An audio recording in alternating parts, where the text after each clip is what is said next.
Hey gang, welcome back to Shin Splints Part 2, The Revenge of Green Eyes. Okay, here we go. We talked last time about shin splints, right? We said that shin splints can be basically two big issues. So one big issue we have is overload of the muscles in the inside of the shin called posterior tibialis, right?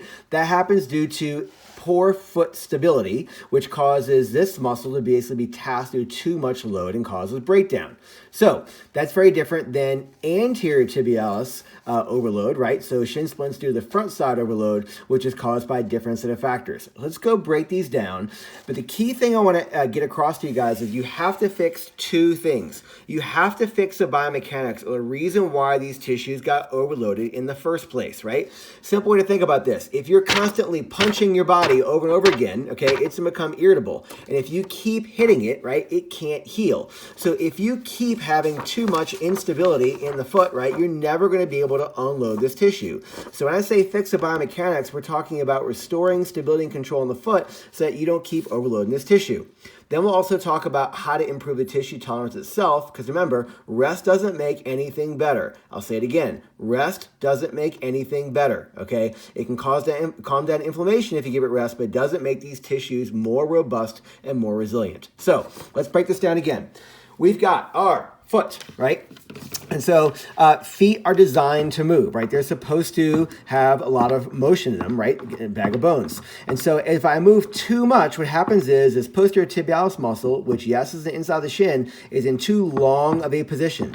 And too long of a position means too much strain, and that causes biomechanical breakdown, right? So we know that if we have our little Lego people in here, right, they come in and they help actually hold the foot up, right? Now, you don't have Lego people, but what you do have is the ability to train muscles inside of your feet, right? So I hope this visual makes sense. If you do a better job of using foot muscles to hold your foot up, what happens is it passes less stress up to the ones that go into the shin. It's really simple. Stronger feet, less stress to the shin. So I know people always say, what's the best exercise to do? I don't want you to focus on the exercise. I want you to focus on correcting the problem, right? And the problem is that you don't have good control of steering your rear foot on your forefoot. And that's probably why you're watching this video. So do me a favor. I want you to go to our MOBOboard.com website, right? And on there, we've got a nice little section under the exercises tab where we actually show you how to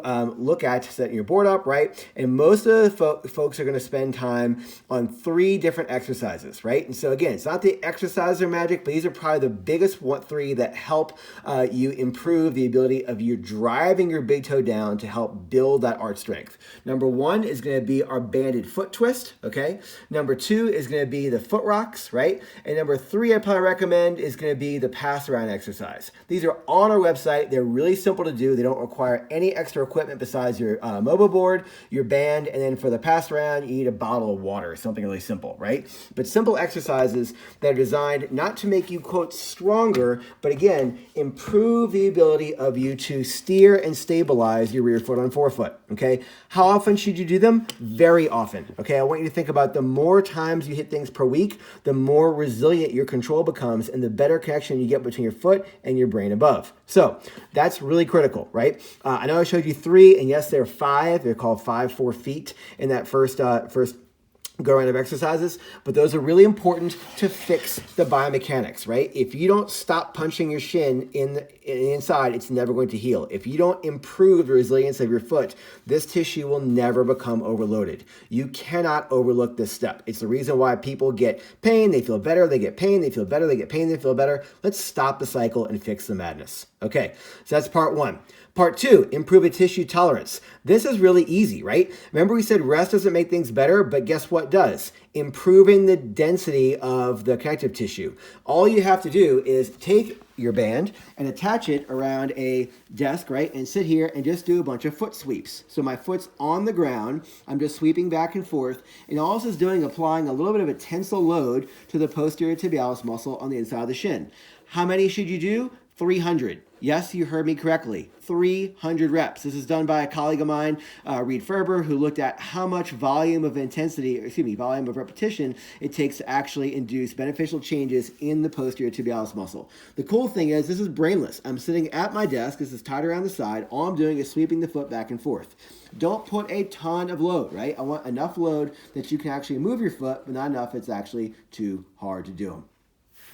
So that's how we fix our posterior tibialis issues. Okay, now let's move on to the anterior shin splint, folks. Okay, so we sort of have two things to think about here. Remember, these are muscles which go on the top side of the foot, right, up on the inside of the shin. So number one reason why we tend to overload the anterior tibial muscles is, again, people strike too far out in front of them, right? So I made this clear last time, but let's do it again. If I'm too far forward, these muscles have to work hard to lower the foot down to the ground, okay? Now, if you can bring your foot closer to you, okay, so shortening your stride or increasing your cadence both do the same thing, that will decrease stress in these muscles, okay? Landing slightly more in the midfoot will also decrease stress in these muscles. I don't advocate always changing foot strike position, but if you have a raging case of anterior tibialis muscle pain, if you contact a little closer to you, and again, a little bit more midfoot, it will decrease the mechanical stress in these tissues.